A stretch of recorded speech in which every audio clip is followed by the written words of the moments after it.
Hi viewers, welcome to doctor fax. నేను మీ doctor Srinath. ఈరోజు మనం మాట్లాడుకునేటువంటి అంశం ఏంటంటే ప్రోస్టేట్ గ్రంథి వాపు.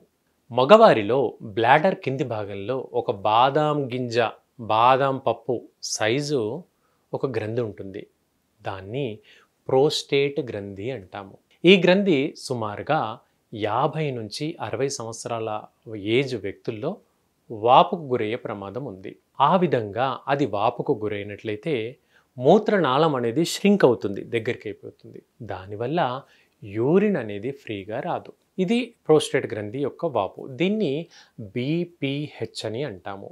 బినైన్ ప్రోస్టేట్ హైపర్ట్రోఫీ అంటాము ఈ కండిషన్ని. ఇందులో దశలు ఉంటాయి. గ్రేడ్ 1, గ్రేడ్ 2, గ్రేడ్ 3 అని 3 దశలుగా ఉంటాయి. ఈ గ్రంథి వాపు మూలంగా మగవారిలో యూరిన్ అనేది ఎక్కువ సార్లు వెళ్ళాల్సి వస్తుంది. అది కాకుండా బాత్రూమ్కి వెళ్ళినప్పుడు ఒకేసారి ఫ్రీగా రాదు. అంటే వెళ్ళినా కూడా సంతృప్తిగా అవ్వలేదు యూరిన్ అన్నట్టుగా ఉంటుంది.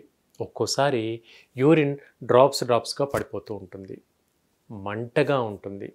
ఎప్పుడు కూడా డిస్సాటిస్ఫాక్షన్ ఉంటుంది. కొంచెం గ్లాసుల మంచినీళ్ళు తాగగానే యూరిన్ వచ్చిన సెన్సేషన్ ఉంటుంది. ఇలా దాని తాలూకు లక్షణాలు ఎక్కువ కాలంగా ఈ మగవారిలో ఈ కంప్లైంట్ వల్ల వేధిస్తూ ఉంటాయి.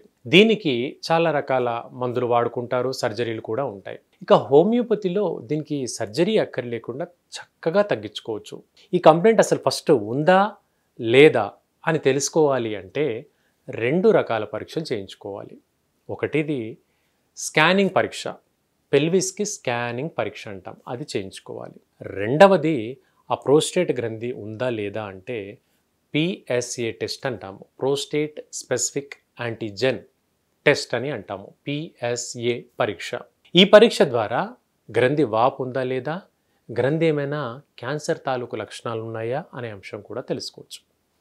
అయితే దాని నిర్ధారణ మాత్రం మళ్ళీ ముక్క పరీక్షనే. ఆ భాగంలో సర్జరీ చేసి చిన్న ముక్కను కట్ చేసి ల్యాబ్లో బయాప్సీ పరీక్ష చేయాలి. కొంచెం సమయం పడుతుంది. 2 రోజులు 3 రోజులు టైం పడుతుంది. అది క్యాన్సర్ తాలూకు ఉందా లేదా అని తెలుస్తుంది. ఎందుకంటే ప్రోస్టేట్ గ్రంథికి క్యాన్సర్ కూడా చాలా ప్రమాదకరం. ఎలా అంటారా, ప్రోస్టేట్ గ్రంథికి క్యాన్సర్ వచ్చిందనుకోండి, విపరీతంగా బరువు తగ్గిపోతారు. ఒక 70 కిలోలు ఉండే వ్యక్తి 40 కిలోలకు పడిపోతారు. అంత తేడా ఉంటుంది. జ్వరం ఎక్కువగా ఉంటుంది. ఎడతెరపి లేకుండా జ్వరం. తరచూ మూత్రనాళం ఇన్ఫెక్షన్లు, యూరిన్ ఇన్ఫెక్షన్ అనేది అత్యంత కామన్. ట్యాబ్లెట్లు, సిరప్లు ఎంత వాడినా కూడా తగ్గదు. అలా మొండిగా మారిపోతూ ఉంటుంది ప్రోస్టేట్ గ్రంథి క్యాన్సర్. అండ్ దీనికి సకాలంలో ట్రీట్మెంట్ చేసుకోకపోతే ప్రాణానికి కూడా ప్రమాదకరంగా మారుతుంది. ప్రోస్టేట్ గ్రంథి క్యాన్సర్కి అశ్రద్ధ చేయకూడదండి. అందుకే ఇది ఉందా లేదా ఫస్ట్ తెలుసుకోవాలి. ఉంది అంటే మాత్రం సరైన ట్రీట్మెంట్ తీసుకోవాలి. అలాగే దీనికి సంబంధించి హోమియోపతిలో బెర్బెరిస్ అనేటువంటి మొక్క నుంచి చేసిన ఒక ప్లాంట్, ఒక మొక్క నుంచి తయారు చేసినటువంటి మెడిసిన్ ఉంటుంది, బెర్బెరిస్ అంటాము. ఈ సిరప్ను రెగ్యులర్గా మనము కొంతకాలం ఒక 2-3 నెలల పాటు, లీస్ట్ అంటే 45 రోజుల పాటు బెర్బెరిస్ తాలూకు సిరప్ని వాడినట్లయితే మనకు మూత్రనాళం ఇన్ఫెక్షన్స్ అనేవి 90% పైగా కంట్రోల్ అవుతాయి. మగవారిలో అత్యద్భుతమైన మంచి రిజల్ట్స్ మనకు 45 రోజుల్లో కనబడుతుంది. ఈ సిరప్ను ఉదయం రాత్రి 2 చెంచాలు చొప్పున రెగ్యులర్గా భోజనం చేసిన తర్వాత తాగాలి. అలా తాగితే 45 రోజుల్లో రిలీఫ్ కనపడుతుంది. ఇంకా ఏమైనా కాంప్లికేషన్స్ ఉన్నాయా అని తెలుసుకునేందుకు 15 రోజులకు ఒకసారి బ్లడ్ టెస్ట్ చేస్తే ఇన్ఫెక్షన్ తీవ్రత స్థాయి ఏ రకంగా తగ్గుతుందనేది కూడా క్లియర్గా తెలుస్తుంది. అలా మనం ఈ కంప్లైంట్ని పెద్దగా మందులు వాడకుండా, సైడ్ ఎఫెక్ట్స్ కాంప్లికేషన్స్ లేకుండా హోమియోపతి మందులతో చాలా చక్కగా తగ్గించుకోవచ్చు. వింటున్నారు కదా వ్యూయర్స్, మీలో ఎవరికైనా ప్రోస్టేట్ గ్రంథికి సంబంధించి ఇన్ఫెక్షన్స్ ఉంటే ఈ వీడియోని షేర్ చేయండి, నలుగురికి షేర్ చేయండి. తప్పకుండా ఇది నచ్చుతుంది.